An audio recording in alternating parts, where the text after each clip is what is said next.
गांव में मार्टिन नाम का एक अंधा व्यक्ति रहता था। वो हर समय एक काला चश्मा लगाए रहता था और छड़ी लेकर चलता था। थोड़ा बहुत पढ़ा लिखा भी था। गांव में वो समझदार आदमी माना जाता था। सभी लोग उसका बड़ा सम्मान किया करते थे। इसी गांव में जानकीलाल नाम का एक किसान भी रहता था। दूसरे गांव में रहने वाला उसका भतीजा पोलू दुबला पतला लेकिन बहुत चालाक था। वो अक्सर चोरी करता हुआ पकड़ा जाता था।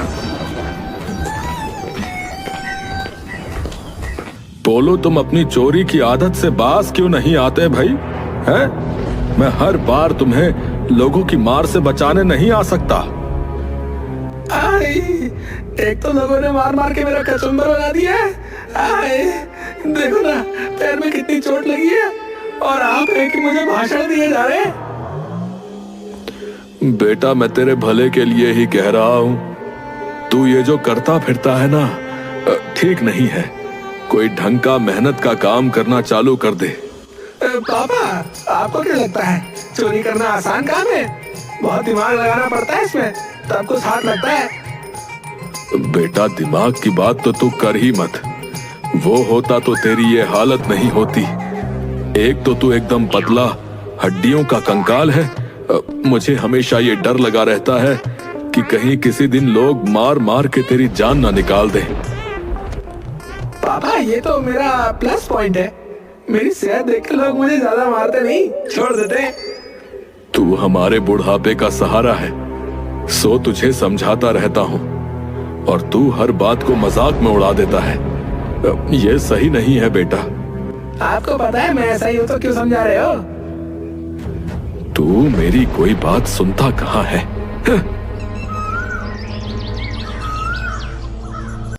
कुछ दिनों बाद पोलू एक दुकान में से सामान चुराते हुए पकड़ा गया। दुकानदार उसे पकड़कर उसके घर ले गया।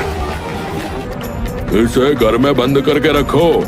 तुम्हारे बुढ़ापे का लिहाज करके इसे छोड़ रहा हूँ। हाँ, अगर ये मुझे बाहर दिखा तो इसे छोड़ूंगा नहीं। उसके जाने के बाद माँ पिता ने आपस में सलाह की और पिता ने एक थैला लाकर पोलू के आगे रख दिया। पापा, आप कहीं जा रहे हो? मैं नहीं, तुम जा रहे हो। आप मुझे घर से निकाल रहे हो? मेरे सिवा आप लोगों का कौन है इस दुनिया में? है ना मेरा भाई जानकीलाल, भरतपुर गांव में रहता है। तुम कुछ दिनों के लिए उसके यहाँ चले जाओ। ना, मैं नहीं जाऊंगा यहाँ से। बेटा, वो काला मोटा दुकानदार सांड आदमी है। उसे तो देखकर ही मैं डर जाता हूँ। उसकी मार तू सहन नहीं कर पाएगा बेटा। बेटा, बस थोड़े दिन के लिए चला जा। हवा पानी बदलेगा तो तेरे दिमाग पे भी असर पड़ेगा। वहां तू सुधर जाएगा। चला जा बेटा, तुझे मेरी कसम। ठीक है, जाता हूँ। कसम देकर इमोशनल ड्रामा मत करो ज्यादा।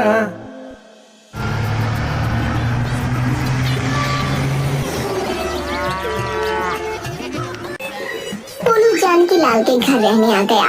यहाँ पोलू की उसके 10 साल के बेटे के साथ बिल्कुल नहीं बनती थी। 3 दिन से इस घर में गोबर की बात सुन कर ही मैं गोबर जैसा बन गया हूँ। छी, इतनी बदबू आ रही है। फिर वो इधर उधर चीजें उठाकर कुछ ढूंढने लगा।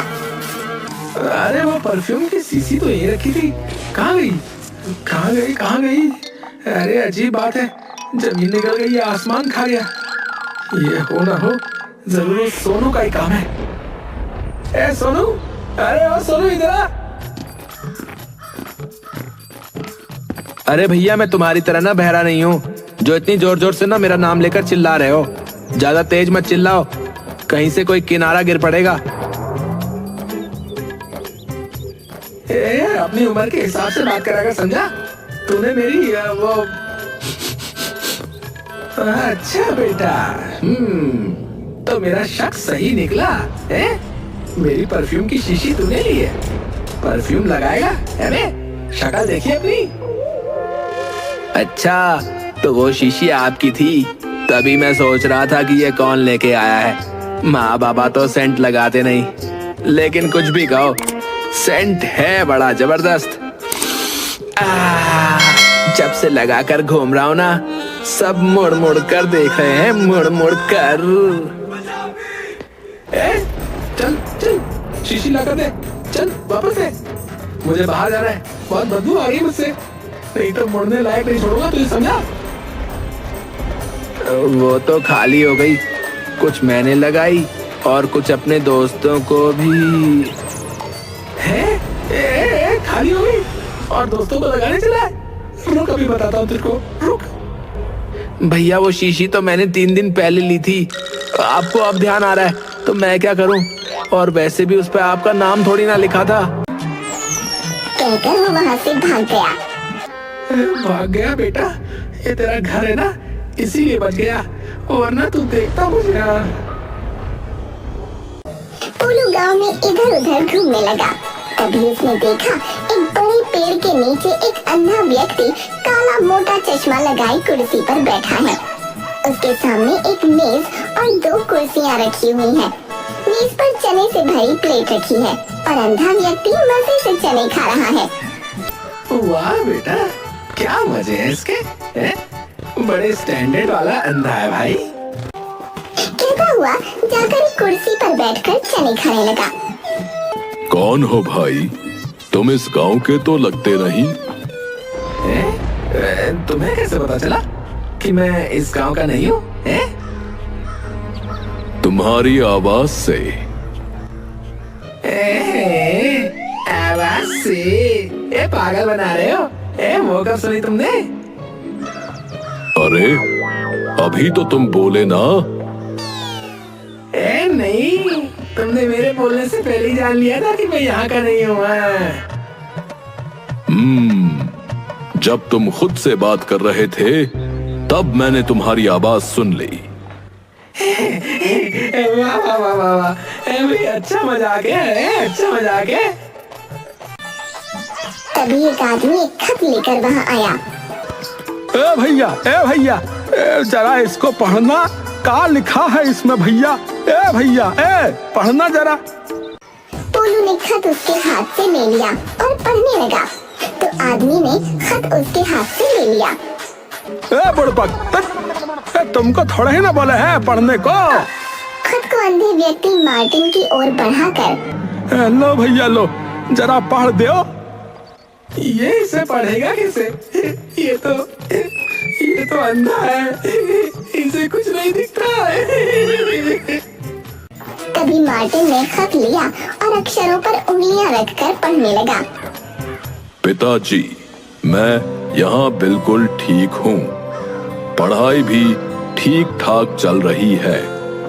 आप चिंता मत करना, अगले वर्ष मेरी शहर में नौकरी भी लग जाएगी, तब मैं आपको यहाँ से अपने साथ शहर ले चलूंगा। आपका मनोज। धन्यवाद भैया, धन्यवाद। लो भैया, लो हमारी तरफ से है, रख लो। अरे कितनी बार तुम्हें मना किया है कि ये मत दिया करो। मुझे पैसे नहीं, बस प्रेम चाहिए, प्रेम। देखो ना मत करो भैया, है खुशी से दे रहे, ले लियो, अब मना मत करिए भैया। भैया कहकर वो वहाँ से चला गया। पोलू हैरानी से उसके चेहरे के आगे दोनों हाथ मंडराने लगा, पर मार्टिन ने कोई प्रतिक्रिया नहीं दी। लग तो अंधा रहा है, पर खत कैसे पढ़ा इसने? इसी से पूछता हूँ। भैया, तुमने वो खत कैसे पढ़ा रे? अंधे की तो वो क्या कहते हैं कि ब्रेल लिपि होती है ना पढ़ने के लिए, तो तुमने ये वाला खत कैसे पढ़ लिया? तीसरी आंख से। है? तीसरी आंख से? किसको पागल बना रहे हो? अबे रहने दो चाचा, बात देखे तुम जैसे मेरा बेवकूफ नहीं बना पाओगे, तुम बता रहा हूँ। पागल नहीं बना रहा, तुम तो बने बनाए पागल हो। कभी तुम कहते हो कि तुमने सुना कैसे, कभी तुम कहते हो कि पढ़ा कैसे। सब तुम्हारी आंखों के सामने ही तो हुआ, फिर भी पूछ रहे हो।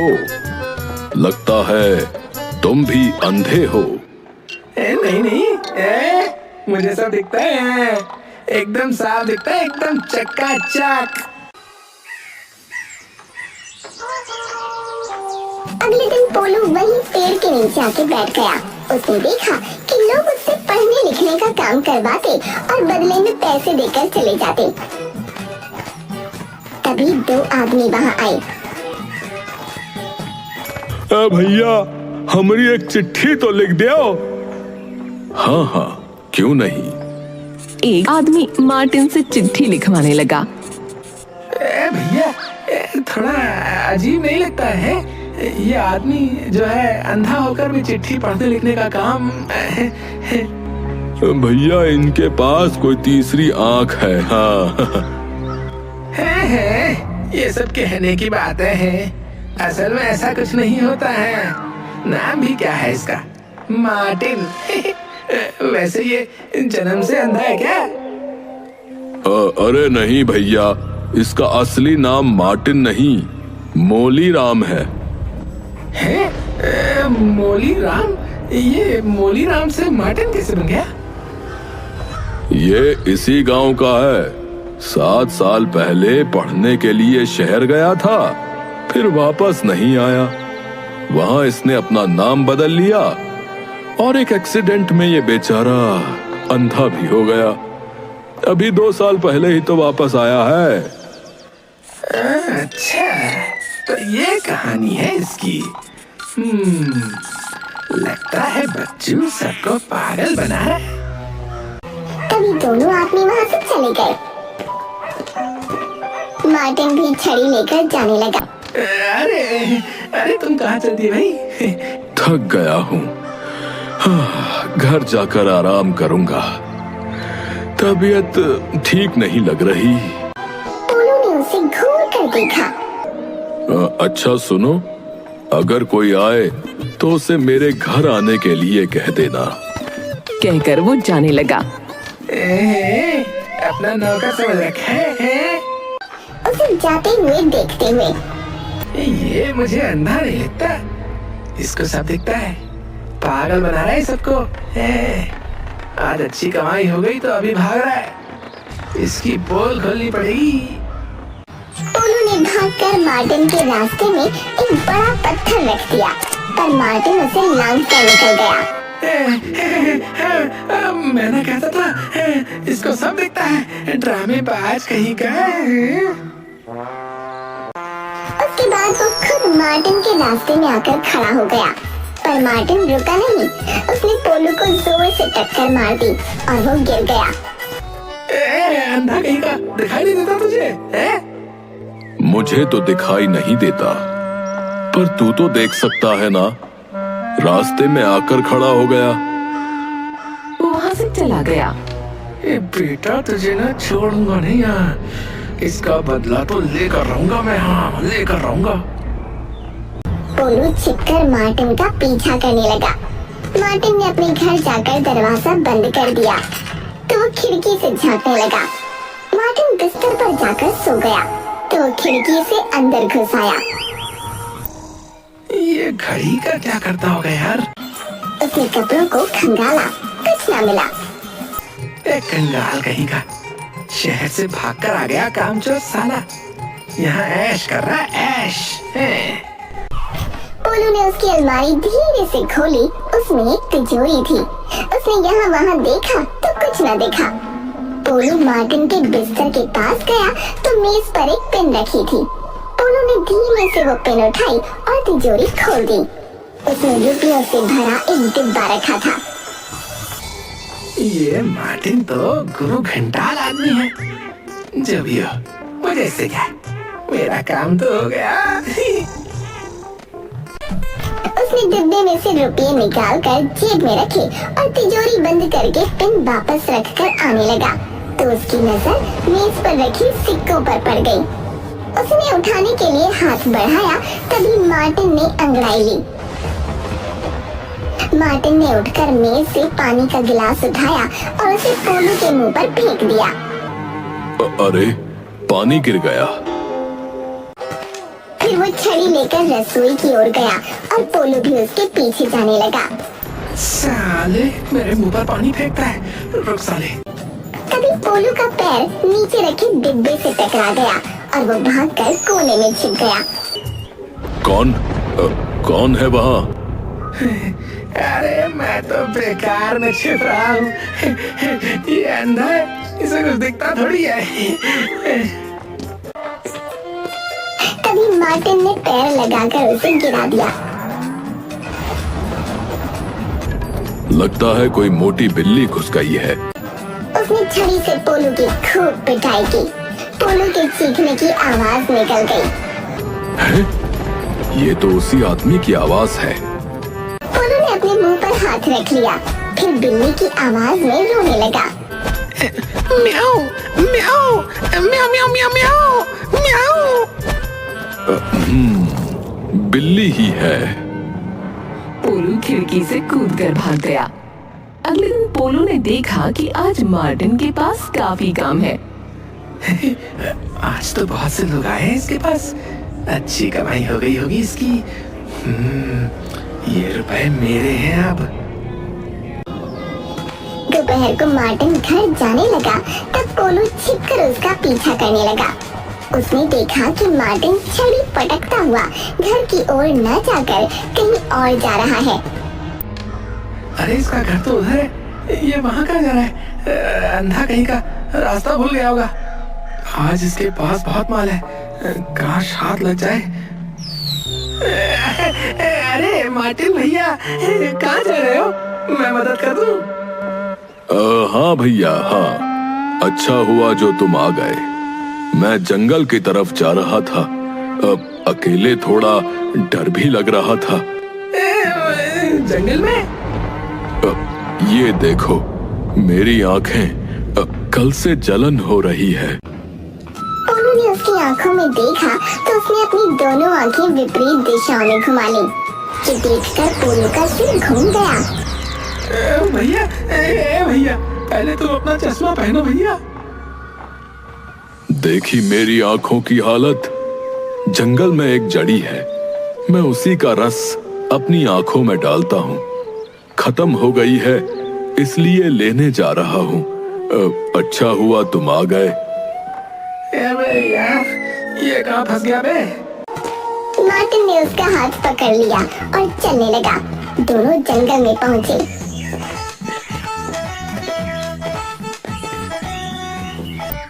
तुम जड़ी कैसे पहचानोगे? अपनी तीसरी आंख से क्या? सूंघ कर पहचान लूंगा। तभी दोनों सुनसान में एक बड़े पेड़ के पास पहुँचे। ये रही। पोलो ऊपर की ओर देखने लगा तो मार्टिन ने छड़ी से उसे मारा, फिर थप्पड़ों से।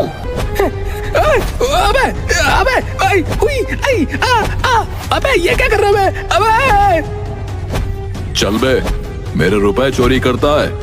मेरे? तेरी हिम्मत कैसे हुई मेरे ही घर में घुसकर मेरी कमाई को हाथ लगाने की? तुम अंधे नहीं हो, अंधे नहीं हो तुम सबको पागल बना रहे हो। माय गॉड, मैं सही था। हाँ, तो अब नाच। साले, मेरे रुपए निकाल, नहीं तो यहाँ से जिंदा नहीं जाएगा। पोलो ने उसे कमीज के अंदर से रुपए निकाल कर दिए। घड़ी भी निकाल। पोलो ने उसे घड़ी दे दी। अपनी घड़ी भी निकाल कर दे। चल निकाल। पोलो ने उसे अपनी घड़ी खोल कर दे दी। रुपए कम क्यों लग रहे हैं बे? पूरे हैं, तुमने तो गिने भी नहीं, ऐसे ही लग रहा है। अबे ओ, चोरी में मैं तेरा बाप हूँ, बाप समझा? मुझे गिनने की जरूरत नहीं पड़ती, देखने से काम हो जाता है। पूरे 100 रुपए कम है, चल निकाल। वो तो खर्च हो गए मेरे से। क्यों बे, खर्च कर दिए? ये ले। मैंने तेरे सामने लोगों की पॉकेट मारी और तुझे पता भी नहीं चला। तूने मेरी सच्चाई इस गांव में किसी को बताई तो कोई विश्वास नहीं करेगा, उल्टा तुझे मार मार के अधमरा कर देंगे। मार्टिन चश्मा पहनकर छड़ी टेकता हुआ चला गया और पोलू सर पकड़कर वहीं बैठ गया। मुझे क्या पता था कि ये मुझसे भी बड़ा ढेर सारा चोर निकलेगा।